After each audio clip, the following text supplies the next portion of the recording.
जी students, आज हमारा next जो लेक्चर है, हमने रेस्पिरेशन का प्रोसेस जो है वो शुरू किया हुआ था। रेस्पिरेशन के ऊपर हम डिस्कस कर रहे हैं।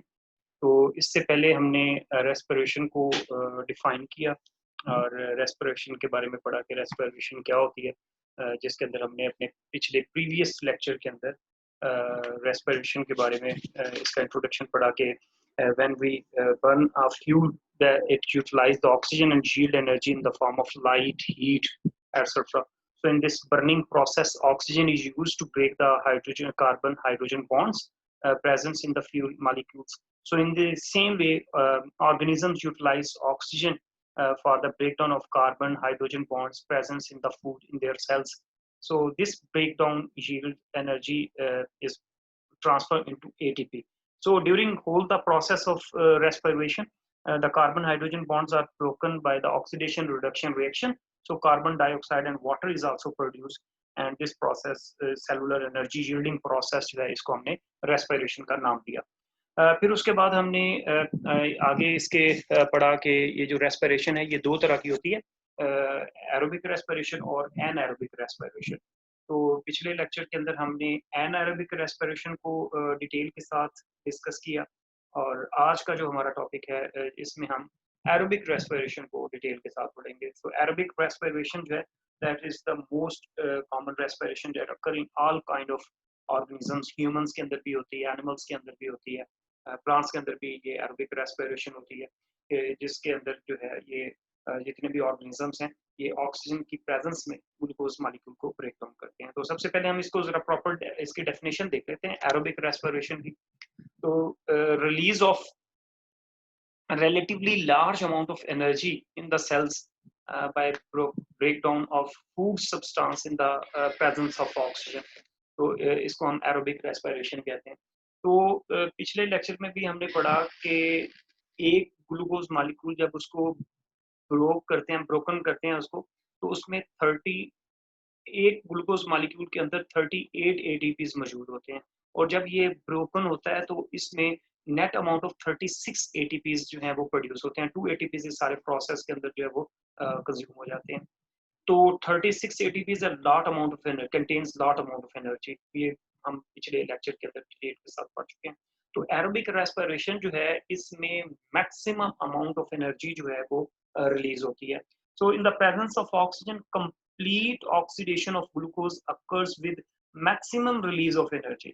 So in the first phase of aerobic respiration, glucose molecules 6C carbon broken into molecules of pyruvic acid, जैसे anaerobic respiration के अंदर भी होता है। और second phase के अंदर ये जो pyruvic acid है, in aerobic respiration that should be completely oxidized into oxidized carbon hydrogen bonds of glucose and to release CO2 and water and energy in the form of ATP. So this chemical reaction in the cell that use oxygen to break down the nutrient molecules to release the energy in aerobic respiration. तो अगर हम इसके अंदर ये equation aerobic respiration की देखें, तो ये हमारे पास है ग्लूकोज मॉलिक्यूल C6H12O6, ठीक हो गया। इसको हम जब ये ग्लूकोज मॉलिक्यूल हमारे सेल के अंदर जाता है, हम आगे देखते हैं कि एरोबिक रेस्पिरेशन मोस्टली कहाँ पे होती है। तो जब ये सेल के अंदर जाता है तो साथ में ऑक्सीजन भी वहाँ पे मौजूद होती है। तो ऑक्सीजन की प्रेजेंस में इस ग्लूकोज मॉलिक्यूल को तोड़ा जाता है, ब्रोकन किया जाता है। तो जब ये ब्रेकडाउन होता है, इसके सारे बॉन्ड्स कार्बन हाइड्रोजन और ऑक्सीजन के बॉन्ड्स जब इसके ब्रोकन होते हैं, तो इससे एक तो वाटर रिलीज होता है, और साथ में इसमें कार्बन डाइऑक्साइड जो है वो रिलीज होती है, और मेन जो चीज इसके अंदर प्रोड्यूस होती है वो है energy. So this is about the equation of aerobic respiration. अच्छा, इसके अंदर जो मेन चीज आपको मैं बता रहा था कि दूसरी स्लाइड के अंदर हम देखते हैं, इसको मैं जरा इस स्लाइड के अंदर आपको एरोबिक रेस्पिरेशन और एन एरोबिक रेस्पिरेशन का थोड़ा सा कंपैरिजन करके मैं आपको बताता हूँ।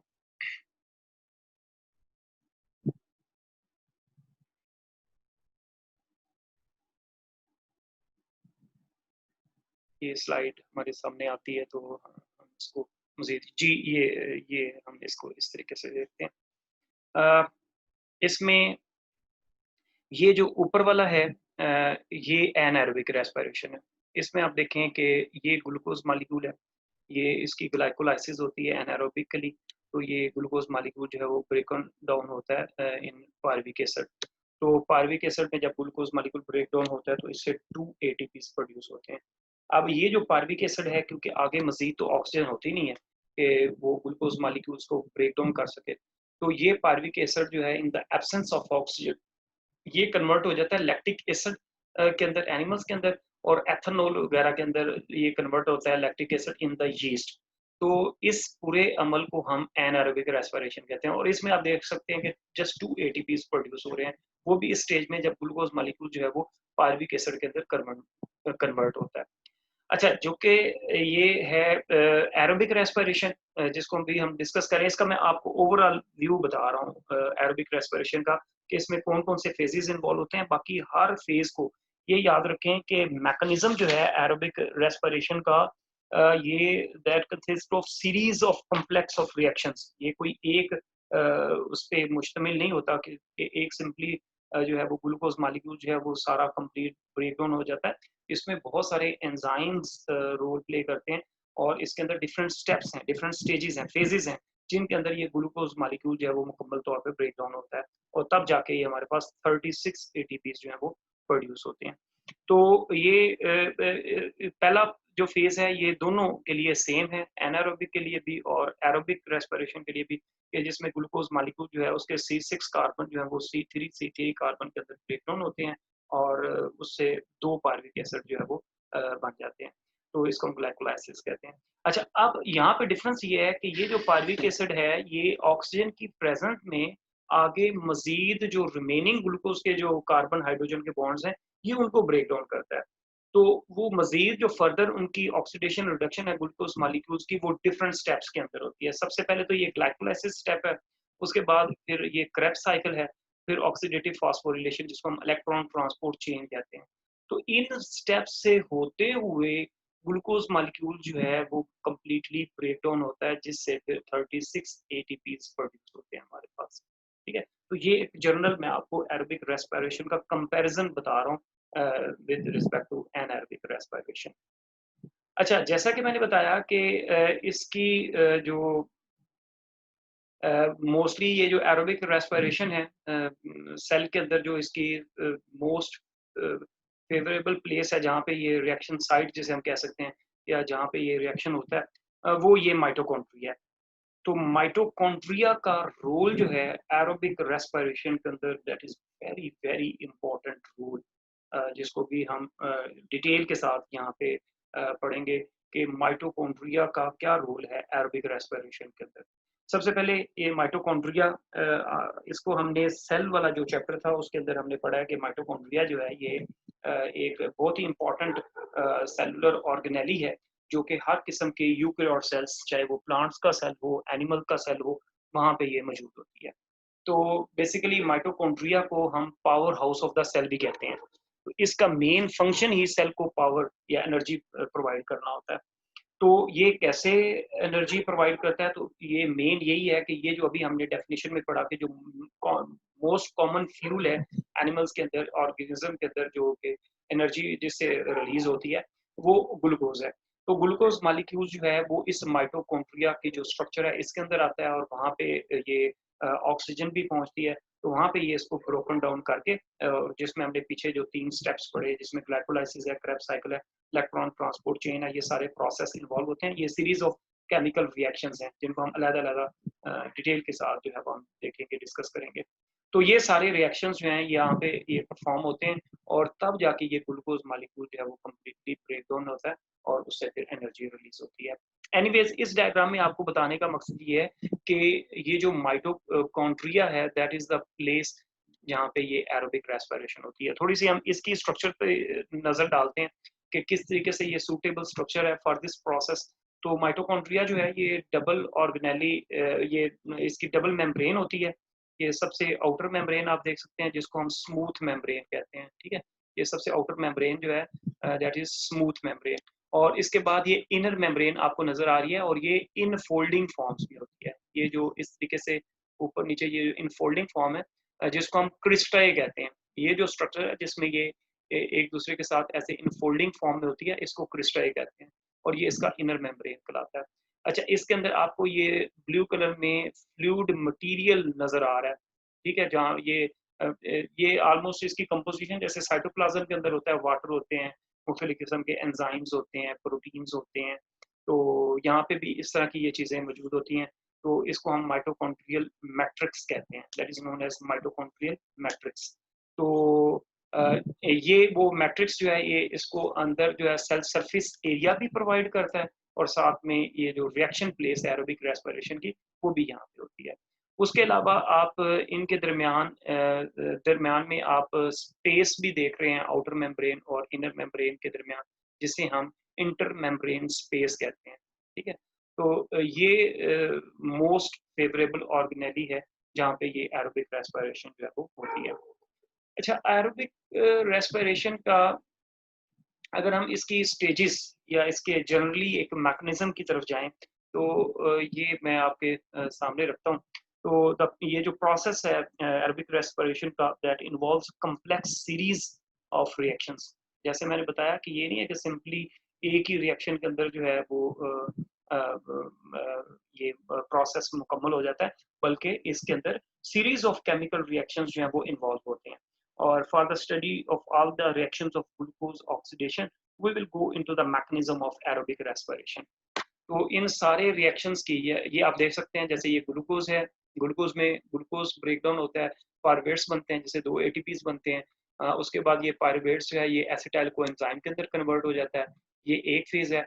ये दूसरी फेज है, फिर एसिटाइल कोएंजाइम जो है वो क्रेब्स साइकिल के अंदर दाखिल हो जाता है। अब क्रेब्स साइकिल आगे हमारा लेक्चर आएगा जिसके अंदर डिटेल के साथ पढ़ेंगे कि किस तरीके से ये पायरुवेट्स जो है एसिटाइल कोएंजाइम ये रिमेनिंग जो बॉन्ड्स हैं ग्लूकोज के उसको ब्रेक डाउन करते हैं।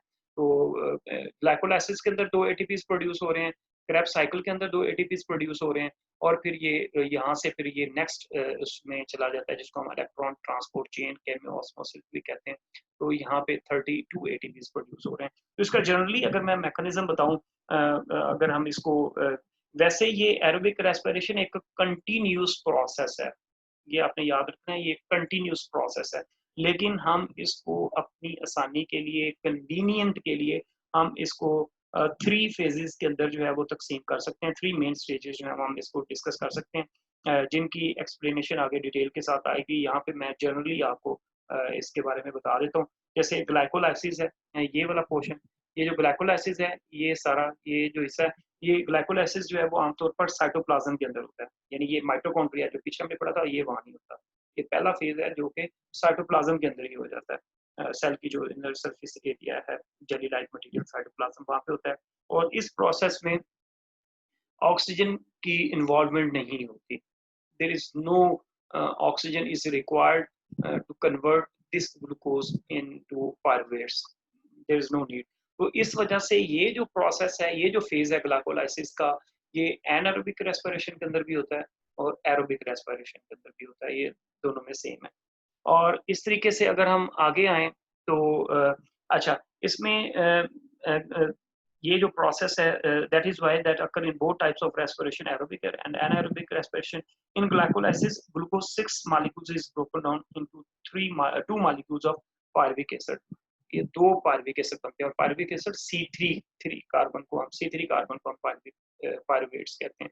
जब 2 बनेंगे तो ये पायरुवेट्स कहलाएंगे। तो ये ग्लाइकोलाइसिस हो गया। अच्छा, उसके बाद ये ग्लाइकोलाइसिस, अब इसमें होता ही है कि ग्लूकोज जब 2 पायरुविक एसिड में कन्वर्ट होता है तो यहाँ पे जो एडीपी और इसके लिए भी एनर्जी की जरूरत होती है, एडीपी और एनएडी ये यहाँ पे रोल प्ले करते हैं ग्लूकोज को पायरुविक एसिड में कन्वर्ट करने के लिए। और पायरुविक एसिड फिर आगे ये जो 2 एटीपीज बना रहा है, एक एटीपी बनाता है और साथ में एनएडीएच ये बना देता है। उसके बाद ये पायरुवेट्स हैं वो एसिटाइल कोएंजाइम में कन्वर्ट हो जाते हैं और ये एसिटाइल कोएंजाइम जो है वो क्रेब्स साइकिल के अंदर दाखिल हो जाता है। अब क्रेब्स साइकिल की आगे पूरी डिटेल है, हमारे नेक्स्ट लेक्चर के अंदर आएगा। तो पायरुविक एसिड मॉलिक्यूल्स जो हैं they are completely oxidized along with the formation of ATP and NADH and FADH two, यानी यहाँ पे ये एसिटाइल कोएंजाइम जो है क्रेब्स साइकिल के अंदर इसकी मुकम्मल तौर पर ऑक्सीडेशन हो जाती है एसिटाइल कोएंजाइम की, और ये कन्वर्ट हो जाता है 3 चीजों के अंदर, NADH के अंदर, FAD, ये सारे एनर्जी यूनिट्स हैं। Basically respiration overall energy making process है, ये सारे एनर्जी यूनिट्स हैं। तो ये जो हैं एटीपी के अंदर, एफएडीएच के अंदर, एनएडीएच के अंदर, ये इनके अंदर ये ऑक्सीडाइज करता है। Before entering the Krebs cycle, pyruvic acid change in 2 carbon compounds called acetyl coenzyme. तो पायरुवेट्स में 3 कार्बन थे, क्रेब्स साइकिल में जाने से पहले ये अपने एक कार्बन को रिमूव कर देता है, ये 2 कार्बन रह जाते हैं जिसको हम एसिटाइल कोएंजाइम कहते हैं, और ये फिर क्रेब्स साइकिल के अंदर चला जाता है। यहाँ पे भी इस पूरे प्रोसेस के अंदर भी 2 एटीपीज प्रोड्यूस होते हैं, ठीक है। उसके बाद ये जो क्रेब साइकिल है, ये जो एसिटाइल कोएंजाइम्स हैं जिसके अंदर क्रेब साइकिल के अंदर जो 2 मेन चीज प्रोड्यूस होती हैं, NADH और FADH2, ये आगे फिर चली जाती हैं इलेक्ट्रॉन ट्रांसपोर्ट चेन के अंदर, NADH और FADH2। तो यहाँ पे इलेक्ट्रॉन ट्रांसपोर्ट चेन के अंदर in the presence of oxygen जब ये रिमेनिंग बॉन्ड्स को ब्रोकन करता है तो इससे H2O, ATP, NAD और FAD प्रोड्यूस होती हैं। तो ये NAD और FAD जो हैं ये एनर्जी रिलीज करते हैं और उससे भी एटीपीज बन जाते हैं। तो इस तरीके से यहाँ पे ओवरऑल 32 एटीपीज जो हैं वो बनते हैं इस इलेक्ट्रॉन ट्रांसपोर्ट चेन के अंदर, और ओवरऑल जो है 36 एटीपीज जो हैं वो एरोबिक रेस्पिरेशन के अंदर प्रोड्यूस होते हैं। तो ये एक जनरल मैकेनिज्म है इसका रेस्पिरेशन का, एरोबिक रेस्पिरेशन का। बाकी इन तीनों की अलग से एक्सप्लेनेशन जो है वो हम इसको अपने जो नेक्स्ट लेक्चर आएगा ग्लाइकोलाइसिस की, क्रेब्स साइकिल की और इलेक्ट्रॉन ट्रांसपोर्ट चेन की, इनको हम अपने नेक्स्ट लेक्चर्स के अंदर अलग-अलग से डिस्कस करेंगे। अच्छा, यहाँ पे जो एक इम्पॉर्टेंट चीज़ है जिसका डिस्कस करना बहुत ज़रूरी है, ये मैं आपको स्लाइड के थ्रू जो है वो दिखाता हूँ। वो है, ये हम गए रोल ऑफ माइटोकॉन्ड्रिया। हाँ, ये दैट इज़ वेरी इंपॉर्टेंट। यानी जब आप एरोबिक रेस्पिरेशन को डिस्कस कर रहे होते हैं तो एरोबिक रेस्पिरेशन के जो डिफरेंट स्टेप्स हैं जिसमें ग्लाइकोलाइसिस है, क्रेब्स साइकिल है या इलेक्ट्रॉन ट्रांसपोर्ट चेन है, तो क्योंकि ग्लाइकोलाइसिस जो है वो तो साइटोप्लाज्म के अंदर हो जाती है और वो है भी बहुत सिंपल प्रोसेस क्योंकि उसमें तो ऑक्सीजन इन्वॉल्व ही नहीं होती, जबकि ये क्रेब्स साइकिल और जिसको हम सिट्रिक एसिड साइकिल भी कहते हैं, ये आप देख सकते हैं बीच में, ये सिट्रिक एसिड साइकिल, और दूसरा जो इलेक्ट्रॉन ट्रांसपोर्ट चेन है, ये सारा जो दोनों मैकेनिज्म्स हैं ये होते हैं इसके अंदर माइटोकॉन्ड्रिया के अंदर। तो माइटोकॉन्ड्रिया का यहाँ पे बहुत इंपॉर्टेंट रोल है। इससे पहले हमने एक स्लाइड के अंदर माइटोकॉन्ड्रिया की वैसे स्ट्रक्चर हमने डिस्कस की कि ये जो इम्पोर्टेंट ऑर्गेनेली है जो कि यूकैरियोट सेल के अंदर मौजूद होता है, वो उसकी हमने स्ट्रक्चर देखी। अब ये बेसिकली ये भी स्ट्रक्चर माइटोकॉन्ड्रिया की है। ये आप तो मैंने बताया था कि आउटर मेम्ब्रेन स्मूथ होती है और इनर मेम्ब्रेन इनफोल्डिंग फॉर्म में होती है, और इसके अंदर माइटोकॉन्ड्रियल मैट्रिक्स होता है जहाँ पे ये सारा प्रोसेस होता है।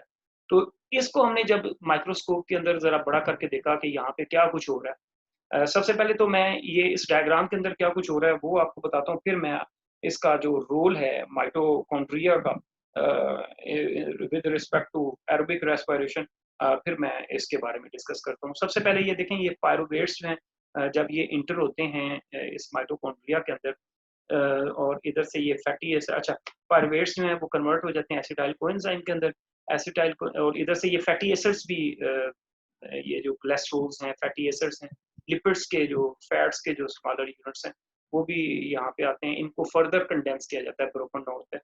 यानी ये जो फैटी एसिड्स हैं ये हमारे डाइजेस्टिव सिस्टम के अंदर भी हम इसको ब्रेक डाउन करते हैं और यहाँ पे इनको मजीद इसको ब्रेक डाउन किया जाता है। तो ये जो फैटी एसिड्स हैं ये भी एसिटाइल कोएंजाइम के अंदर दाखिल हो जाते हैं और एसिटाइल कोएंजाइम फिर ये क्रेब्स साइकिल के अंदर इंटर हो जाता है। ये आगे आएगा भी डिटेल के साथ, और इसमें यही जो हम पीछे पढ़ रहे थे NADH और FADH2 जो हैं, that is the most important factor जो कि दोनों में इस्तेमाल रिलीज होते हैं, और ये NADH2 और FADH2 जो हैं ये आगे जाके इलेक्ट्रॉन ट्रांसपोर्ट चेन के अंदर दाखिल हो जाते हैं और वहाँ पे मजीद ये सारा प्रोसेस जो हो रहा होता है। और प्लस इसमें जब ये ATP बन रही होती है तो कार्बन डाइऑक्साइड ये भी रिलीज हो रही होती है।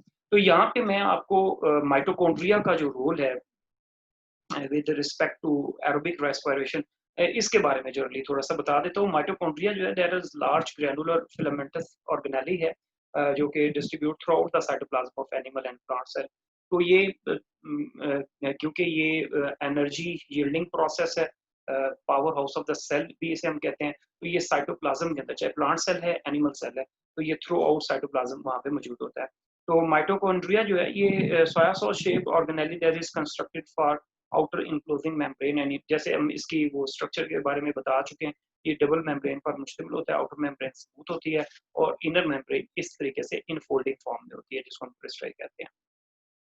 और इसकी जो सरफेस है greatly increase the surface area, ये उसका वहाँ पे तो आपको ये बिल्कुल ये जो इनफोल्डिंग फॉर्म्स हैं ये बीच में बिल्कुल आप साथ साथ नजर आ रहे थे, लेकिन जब हम इसको माइक्रोस्कोप के अंदर देखते हैं तो यहाँ पे ये काफी सरफेस एरिया, यहाँ पे माइटोकॉन्ड्रियल मैट्रिक्स है इस सारी जगहों पे जो कि सरफेस एरिया प्रोवाइड करता है।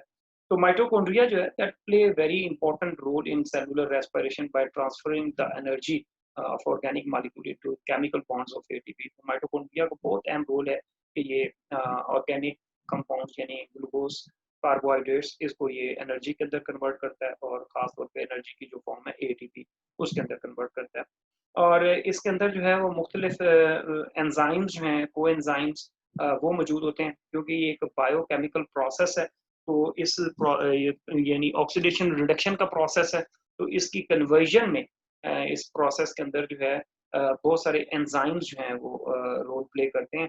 तो लॉट ऑफ एंजाइम्स जिनको आगे हम क्रेब्स साइकिल और इलेक्ट्रॉन ट्रांसपोर्ट चेन के अंदर डिटेल के साथ भी पढ़ेंगे। तो ये सारे जो है एंजाइम्स की मदद से ये जो ग्लूकोज मॉलिक्यूल्स है इसको ब्रेक डाउन करके तो इससे एनर्जी रिलीज की जाती है। तो इस वजह से माइटोकॉन्ड्रिया को power house of the cell भी कहते हैं। अच्छा, ये यहाँ पे थोड़ा सा मैं एटीपी को भी टच करता जाऊं कि एडिनोसाइन ट्राइफॉस्फेट और इसकी इंपॉर्टेंस क्या है कि ये इस पूरे रेस्पिरेशन के प्रोसेस के अंदर आखिर एनर्जी रिलीज होती है वो एटीपी की फॉर्म में क्यों रिलीज होती है। This is very important.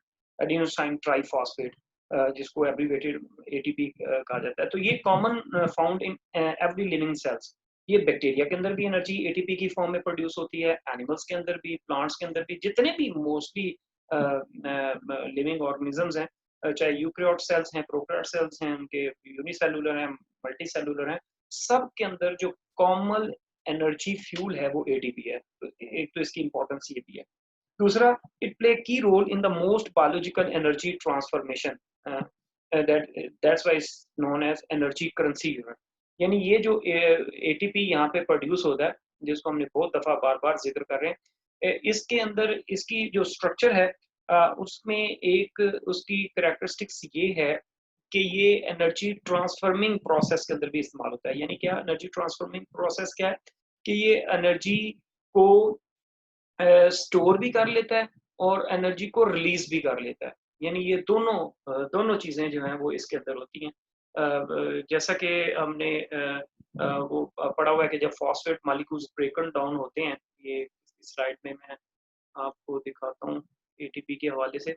यानी जब ये मॉलिक्यूल्स जो हैं वो इसको जब हम ब्रोक डाउन करते हैं तो ये एटीपीज जो हैं ये एनर्जी स्टोर भी कर सकते हैं और एनर्जी रिलीज भी कर सकते हैं। तो ये दोनों चीजें जो हैं वो साथ साथ करते हैं। यानी इनके अंदर एनर्जी ट्रांसफॉर्मेशन का प्रोसेस होता है। यानी फॉस्फेट मॉलिक्यूल अगर ब्रोकन हुआ है तो एनर्जी रिलीज करेगा। तो अगर एक फॉस्फेट मॉलिक्यूल ब्रोकन हुआ है तो पीछे दो रह जाएंगे तो वो एडीपी बनाएगा। और अगर हमने इस तरह एनर्जी को स्टोर करना है तो हम इसको स्टोर भी कर सकते हैं। तो उसके लिए हम फिर क्या करेंगे कि वो जो फॉस्फेट मॉलिक्यूल्स ब्रोकन हुआ था वहाँ पे फॉस्फेट मॉलिक्यूल्स वहाँ पे हम उसको दोबारा ऐड कर लें, कोवलेंट बॉन्ड के जरिए दोबारा उसको अटैच कर लेंगे।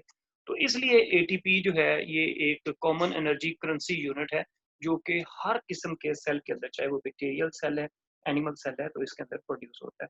अगर हम इसकी बायोलॉजिकल ऑक्सीडेशन देखें तो मेंटेनेंस जो है जितनी भी लिविंग सिस्टम के अंदर होती है require continuous supply of free energy which is ultimately derived from the various oxidation reduction reaction। तो लिविंग ऑर्गेनिजम्स की बॉडी के अंदर हर वक्त तोड़ फोड़ का अमल चल रहा होता है या वेरियस एक्टिविटीज चल रही होती हैं या सेल रिप्रोडक्शन का अमल चल रहा होता है। यानी बहुत सारी ऐसी एक्टिविटीज हैं जो कि सेल के अंदर हर वक्त चल रही होती हैं। तो लिहाजा उनको हर वक्त एनर्जी की जरूरत होती है। Yani cell works as an open system in which many reactants are go inside the cells and perform the different reactions and many products are formed। तो ये एक्टिविटीज हर वक्त चल रही होती हैं।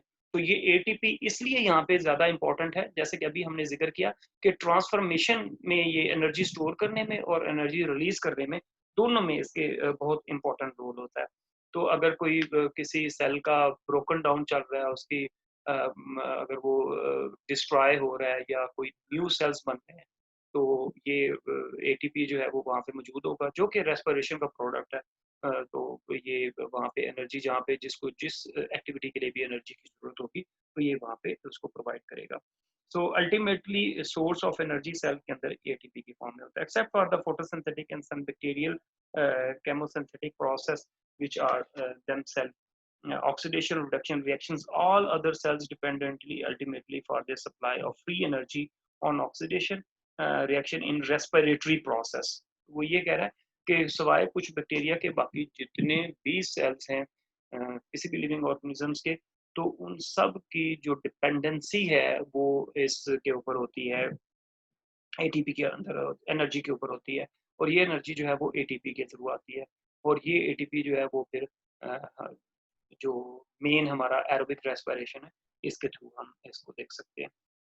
इसके अलावा अगर हम इस पे देखें इसका इसके अंदर मज़ीद अगर हम देखते हैं कि एटीपी मॉलिक्यूल्स जो है that is cell as ATP molecules को सेल्स जो हैं वो यूज़ करते हैं as a source of energy for various functions, for example synthesis of more complex compounds, active transport across the cell membrane, muscular contractions and nerve conduction. That is very important phenomena जो कि हर वक्त होते हैं। अच्छा, cell की जो transportation है, ये आपने सेलुलर ट्रांसपोर्ट के अंदर भी पढ़ा है, तो बहुत सारे मॉलिक्यूल्स हैं वो सेल के अंदर जाते हैं और आते हैं, और वो डिफरेंट प्रोसेस के थ्रू जो है उनकी मूवमेंट होती है। कुछ मॉलिक्यूल्स जो हैं वो डिफ्यूजन के जरिए मूव कर जाते हैं, यानी from higher concentration to lower concentration. तो ऐसे मॉलिक्यूल्स के लिए तो एनर्जी सेल को एनर्जी नहीं खर्च करना पड़ती, तो वो अकॉर्डिंग टू द डिफ्यूजन वो हायर कंसंट्रेशन से लोअर कंसंट्रेशन की तरफ आराम से मूव कर जाते हैं। लेकिन बहुत सारे ऐसे मॉलिक्यूल्स हैं जो against the concentration gradient move करते हैं, यानी उनसे उन्हें लोअर से हायर कंसंट्रेशन की तरफ जाना पड़ता है। तो जब इस तरह की मॉलिक्यूल्स की मूवमेंट होगी, जैसे नर्व सेल्स के अंदर होता है वो सोडियम और पोटेशियम पंप आपने पढ़ा होगा, सोडियम आयंस और पोटेशियम आयंस, उनकी जो मूवमेंट है वो अगेंस्ट द कंसंट्रेशन ग्रेडियंट होती है। तो जब वो मूवमेंट जो है जिसके थ्रू जो है वो उनको एनर्जी एक्सपेंड करनी पड़ती है, तो ऐसे मॉलिक्यूल जो against the concentration gradient move करते हैं, तो उसको हम एक्टिव ट्रांसपोर्ट कहते हैं। तो उस प्रोसेस के लिए भी एनर्जी की जरूरत होती है, तो ये एनर्जी यहाँ पे एटीपी जो है वो प्रोवाइड करता है। इसी तरह मस्कुलर कॉन्ट्रैक्शंस की है, हमारी जो मसल्स की जो मूवमेंट है, हम चल रहे होते हैं, वॉक कर रहे होते हैं, एक्सरसाइज कर रहे होते हैं, यानी कोई भी हम इवन हम मैं बोल रहा हूँ तो मेरे हाथ स्पीच थेरेपी के दौरान हाथ हिल रहे हैं या ये लिप्स मूवमेंट हो रही है, तो इस सारे प्रोसेस के लिए एनर्जी की जरूरत होती है। तो ये सारी एनर्जी जो है रेस्पिरेशन, एरोबिक रेस्पिरेशन के थ्रू जो है वो एटीपी जो है वो प्रोड्यूस करता है। और इसी तरह फिर ये नर्व कंडक्शंस, नर्व इम्पल्सेस जो हैं, जो कि मैसेजेस जो हैं वो बॉडी से जनरेट ब्रेन से निकलती हैं और डिफरेंट बॉडी पार्ट्स के अंदर चली जाती हैं, और वहाँ से ये मैसेजेस जो हैं वो कलेक्ट करती हैं और वापस ब्रेन को सप्लाई करती हैं।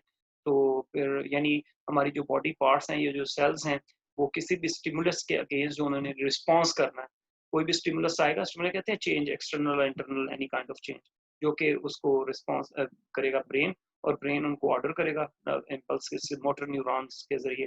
तो वो फिर वो सेल या वो पार्ट या जो भी है वो उसके अगेंस्ट रिस्पॉन्स करेगा। तो ये जो सारी ब्रेन और बॉडी पार्ट्स के बीच में जो कोऑर्डिनेशन है, ये नर्व इम्पल्स के जरिए होती है, मैसेजेस नर्व्स मैसेज इम्पल्सेस के जरिए, sensory nerve, motor nerve, mix nerve, इनके जरिए ये ट्रांसफॉर्मेशन होती है। तो इनको भी इस सारे काम के लिए एनर्जी की ज़रूरत होती है।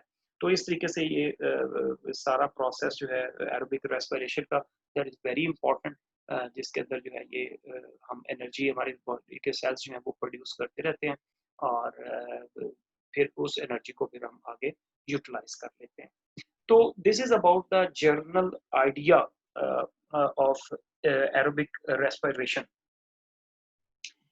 लेकिन जैसे हम इसके मैकेनिज्म को डिस्कस कर रहे हैं, इस पे मैं आपको इसमें मैं आपको दिखाता हूँ यहाँ पे।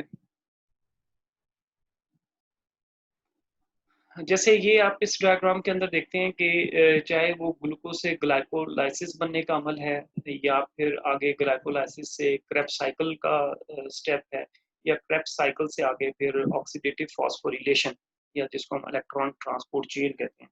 ये पूरा जो प्रोसेस है,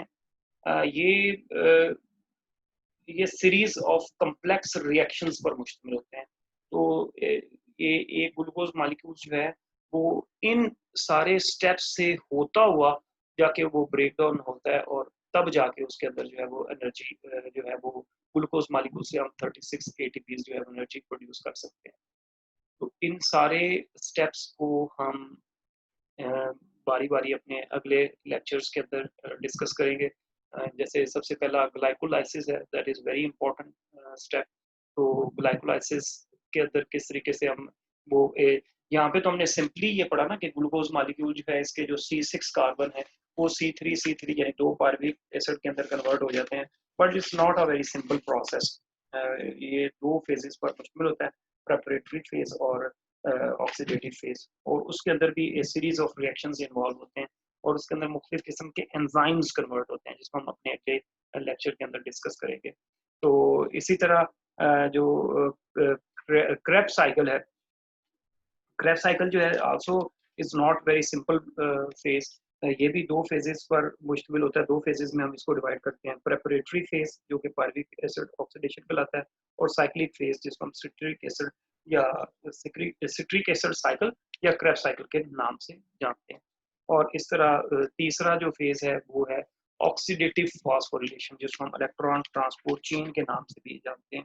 तो ये ऑक्सीडेटिव फॉस्फोरिलेशन जो है जिसमें ऑक्सीडेशन होती है, रिमेनिंग जो कार्बन हाइड्रोजन बॉन्ड्स हैं वो मुकम्मल तौर पर ऑक्सीडाइज होते हैं, और इनके जो इलेक्ट्रॉन्स हैं इनकी जो मूवमेंट है वो एक चेन के जरिए होती है जिसके अंदर मुख्तलिफ एंजाइम्स जो हैं वो उसको कन्वर्ट करते हैं, एक से एंजाइम से दूसरे में, दूसरे से तीसरे में, और साथ साथ ये एटीपी जो है वो रिलीज होते रहते हैं। तो इनको फिर हम अपने नेक्स्ट लेक्चर के अंदर इलेक्ट्रॉन ट्रांसपोर्ट चेन के अंदर तफसील के साथ डिस्कस करेंगे। तो आज का जो लेक्चर था हमारा वो जनरली ये था कि एरोबिक रेस्पिरेशन जो है वो क्या होती है, एरोबिक रेस्पिरेशन के अंदर किस तरीके से हम जो है वो ग्लूकोज मालिक्यूल्स को ब्रोकन करके तो उससे एटीपीज बनाते हैं, और इसमें जनरली हमने माइटोकॉन्ड्रिया का रोल पढ़ा, क्योंकि एरोबिक रेस्पिरेशन जो है वो सेल के अंदर माइटोकॉन्ड्रिया के अंदर होती है। Mitochondria is very important organelle जो कि हर किस्म का जो यूकैरियोट सेल है वहाँ पे ये मौजूद होती है।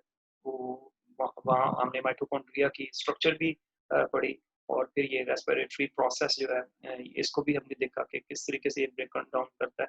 तो ये हमने आज के लेक्चर में पढ़ा, और फिर हमने मैकेनिज्म जो एरोबिक रेस्पिरेशन का है उसको थोड़ा सा डिस्कस किया, और फिर उसके बाद ये जो तीन मेन स्टेप्स हैं एरोबिक रेस्पिरेशन के, ग्लाइकोलाइसिस, क्रेब्स साइकिल और इलेक्ट्रॉन ट्रांसपोर्ट चेन, ये हम फिर अपने अगले लेक्चर्स के अंदर जो है वो डिस्कस करेंगे।